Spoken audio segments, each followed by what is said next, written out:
আসসালামু আলাইকুম, সবাইকে শুভেচ্ছা জানাচ্ছি। মাসুম মাহবুব দেখছেন ওপেন দ্য ইউটিউব চ্যানেল এবং মাসুম মাহবুব ফেসবুক পেজ। সফরের মধ্যে আছে, সংক্ষিপ্ত বেশ কিছু ব্রেকিং খবর দিতে চাই। হঠাৎ করে তুরস্কের সেনাবাহিনীর উপর ইসরায়েল হামলা করেছে। অর্থাৎ সিরিয়াতে তুর্কি সেনা ঘাঁটির উপর ইসরায়েল হামলা করে বসেছে। কি ঘটতে যাচ্ছে? পাশাপাশি ডোনাল্ড ট্রাম্প বলেছে ইরানের সাথে আর কোনো আলোচনা তাদের হবে না, আলোচনার দরজা বন্ধ। কিন্তু ইরানের আব্বাস আরাকচি বলছে মার্কিন যুক্তরাষ্ট্র এখনো তলে তলে ইরানের সাথে আলোচনার জন্য অনুনয় বিনিময় করে যাচ্ছে, কিন্তু ইরান আমেরিকাকে পাত্তা দিচ্ছে না। পাশাপাশি ইসরায়েল নতুন করে আরেকটি মিশনে নামতে চায়, সেই মিশনটি হলো ইরান নয়, তুরস্ক। কি করতে পারে তুরস্ক নিয়ে ইসরায়েল? দর্শক, বেশ কয়েকটা গুরুত্বপূর্ণ খবর আমরা এখন আপনাদেরকে সংক্ষিপ্ত ভাষণে দেওয়ার চেষ্টা করছি। প্রথমে মার্কিন প্রেসিডেন্ট ডোনাল্ড ট্রাম্প বলেছেন যে ইরানের সঙ্গে কোনো আলোচনা হচ্ছে না বা হওয়ার কোনো কথা নেই বা সুযোগ নেই। তবে তিনি এও দাবি করছেন যে মার্কিন নৌ অবরোধ পুরোদমে বলবৎ রয়েছে এবং হরমুজ প্রণালী থেকে মাইন অপসারণ করা হয়েছে। আমেরিকা বলছে কোনো আলোচনা হচ্ছে না, আলোচনার সুযোগ নেই। তবে তারা এখনো নেভাল ব্লকেট হরমুজ প্রণালীর সামনে বলবৎ রেখেছে। পাশাপাশি ইরান যে মাইন পুঁতে রেখেছে সেগুলো তারা তুলে বা সেখান থেকে সে মাইনগুলোকে তারা উদ্ধার করছে বা মাইনগুলোকে ধ্বংস করছে। দর্শক, পাশাপাশি ইরানের পররাষ্ট্রমন্ত্রী আব্বাস আরাকচি বলেছেন তেহরানকে আত্মসমর্পণে বাধ্য করতে ব্যর্থ হওয়ার পর যুক্তরাষ্ট্র এখন ইরানের শর্ত নিয়ে আলোচনার জন্য অনুরোধ করছে। অর্থাৎ ইরানকে আমেরিকার কাছে আত্মসমর্পণে বাধ্য করতে ব্যর্থ হয়েছে কে? আমেরিকা। এখন তারা ইরানের সাথে নতুন করে আলোচনার জন্য বা ইরানের শর্ত মেনে নেওয়ার যে আলোচনা, সেটার জন্য ইরানকে গোপনে অনুরোধ করছে। পাশাপাশি সংযুক্ত আরব আমিরাত প্রতিরক্ষা মন্ত্রণালয় জানিয়েছে যে ইরান সামুদ্রিক যান চলাচল লক্ষ্য করে দুটি ব্যালিস্টিক ক্ষেপণাস্ত্র নিক্ষেপ করেছে, যার মধ্যে একটি সংযুক্ত আরব আমিরাতের জলসীমা এবং অন্যটি এর বাইরে সমুদ্রে পতিত হয়েছে। ইরানের পররাষ্ট্র মন্ত্রণালয়ের মুখপাত্র ইসমাইল বাঘাই সংযুক্ত আরব আমিরাতের অভিযোগকে ভিত্তিহীন বলে অভিহিত করেছেন এবং বলেছেন যে এই ধরনের দাবি সম্পূর্ণ মিথ্যা এবং আঞ্চলিক বিশ্বাসকে ক্ষতিগ্রস্ত করছে। পাশাপাশি আরব আমিরাত ইরানের সাথে তাদের বাণিজ্যিক সম্পর্ক আপাতত বন্ধ করে দিয়েছে। অর্থাৎ ইরানের সাথে আরব আমিরাতের যে বাণিজ্যিক সম্পর্কটা ছিল সেটাকে এই হামলার কারণে আরব আমিরাত স্থগিত করেছে।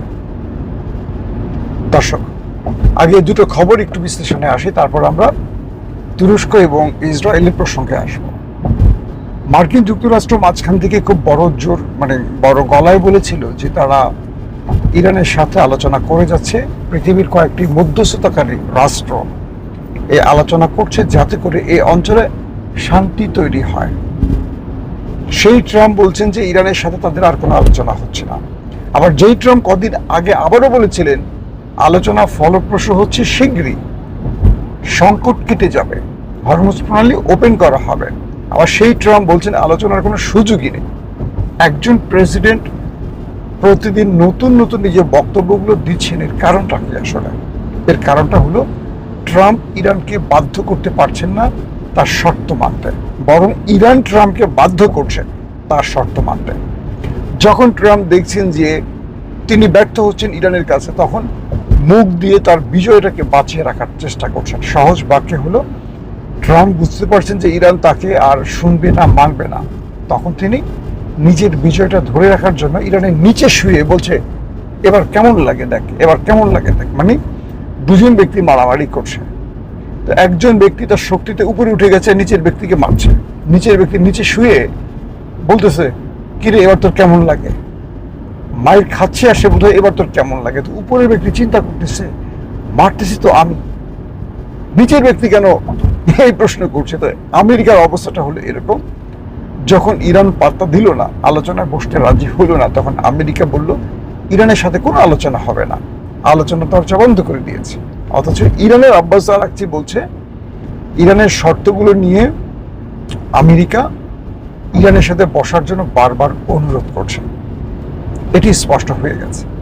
দর্শক, আসছি এবার দ্বিতীয় যে খবরটি, সেটি হলো সিরিয়াতে তুরস্কের ঘাঁটিকে লক্ষ্য করে অ্যাটাক চালিয়েছে ইসরায়েল। এখানে দু ধরনের খবর আসছে। কিছু গণমাধ্যম বলছে যে এখানে তুরস্কের যে সামরিক ঘাঁটি রয়েছে সিরিয়াতে, সেই ঘাঁটিতে হামলা হয়েছে এবং সেখানকার ঘাঁটির বেশ কিছু স্থাপনা ক্ষতিগ্রস্ত হয়েছে, তবে তুরস্কের কোনো সেনা সদস্য প্রাণ হারায়নি। আবার তুরস্কের গণমাধ্যম বলছে তুরস্ক মানে ইদলিব, সিরিয়ার ইদলিব প্রদেশের আবু আল দুহুর সামরিক বিমান ঘাঁটিতে ইসরায়েলি বিমান হামলা হয়েছে এবং এটা তুরস্ক কঠোরভাবে নিন্দা জানিয়েছে।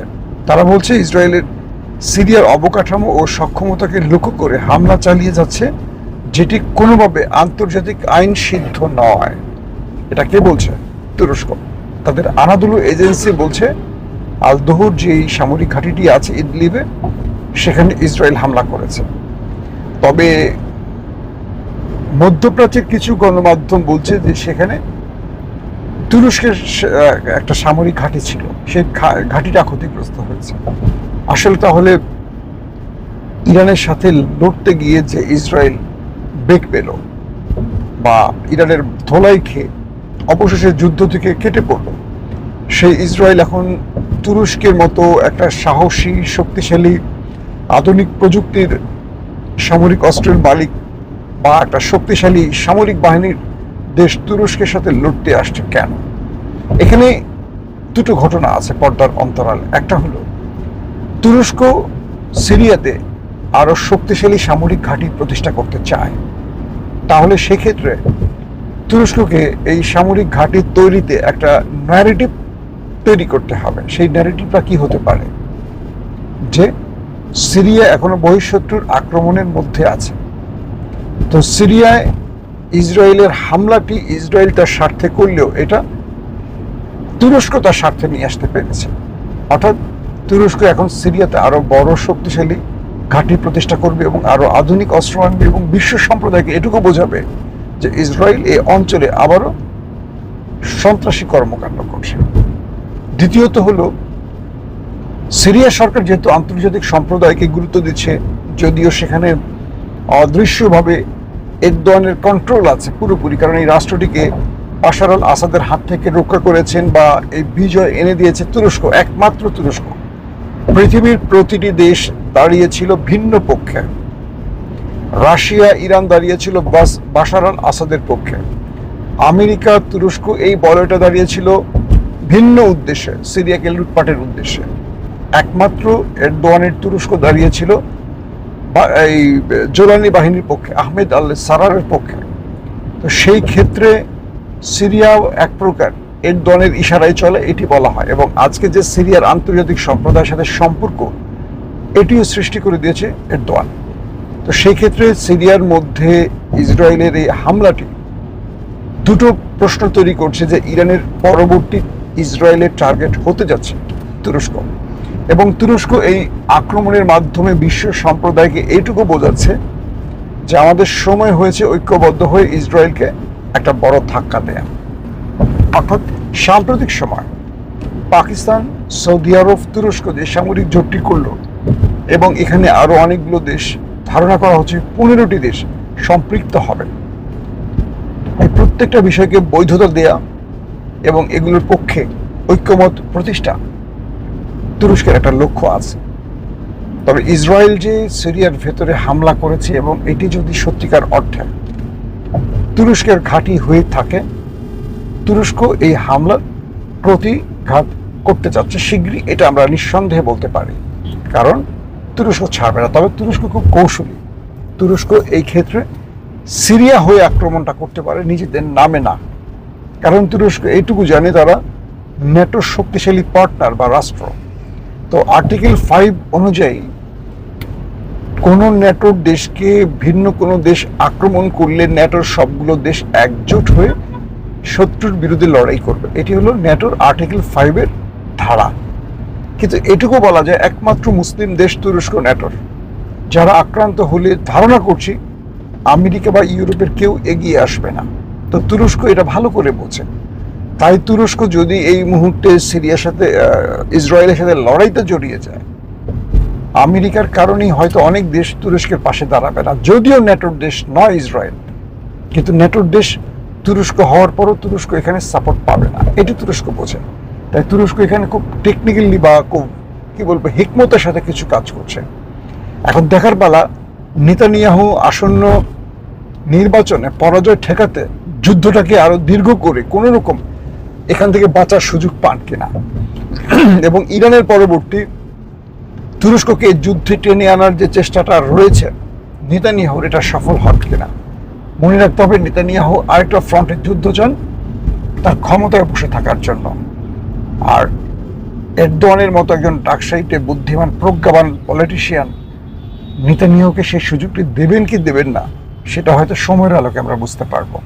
দর্শক, হরমুজ প্রণালী এখনো ইরানের পুরোপুরি কন্ট্রোলে আছে। এখানে কোনোভাবেই আমেরিকা সুযোগ নিতে পারছে না বা তার নেভাল ব্লকেট সফল হচ্ছে না। আর এটি হলো মার্কিন প্রেসিডেন্টের পরাজয়ের মূল কারণ। তাই তিনি এখনো নেপথ্যে ইরানের সাথে আলোচনার জন্য প্রস্তাব বিভিন্ন রাষ্ট্রের মাধ্যমে পাঠাচ্ছেন, আর সেটা ইরান ফ্লাশ করে দিয়েছে। এই ছিল আজকের ব্রেকিং সংবাদ। নেক্সট ভিডিওতে আপনাদেরকে আরো গুরুত্বপূর্ণ খবর পৌঁছে দেওয়ার চেষ্টা করব। সেই পর্যন্ত প্রত্যেকে ভালো থাকবেন। আল্লাহ হাফেজ।